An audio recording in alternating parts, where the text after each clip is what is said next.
Most people think jobs disappear loudly, with protests, headlines, breaking news. But the truth is, most jobs don't disappear like that. They fade, quietly. Today, I'll show you 7 jobs that vanished, not because people failed, but because the world moved on. Number 1. Travel agents. There was a time when booking a flight meant walking into an office. A human searched schedules, compared prices, made calls. Then websites arrived, then apps, then instant booking. Travel agents didn't disappear overnight. They were simply bypassed. Number 2. Video rental clerks. Friday nights used to begin at a rental store, browsing shelves, fighting over the last copy. Then streaming came. Convenience replaced ownership, and the stores slowly turned off their lights. Number 3. Toll booth operators. Roads once stopped for people.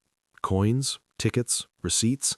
Today, sensors scan your car at full speed. No conversation, no delay, just motion. Number 4. Newspaper print editors. Newspapers closed at night.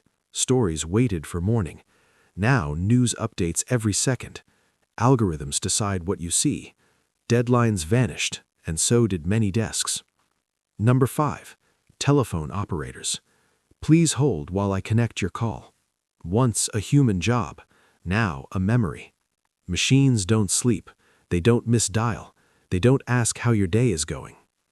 Number 6. Bank tellers. ATMs came first, then mobile banking, then digital wallets. Banks didn't close. People simply stopped lining up. Number 7. Data entry clerks. Copying information by hand once built careers.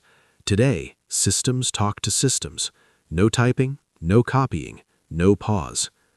These jobs didn't disappear because people were useless.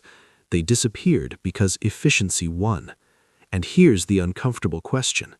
Which jobs today are fading while we are still calling them safe? The next shift will be quieter, and it has already begun.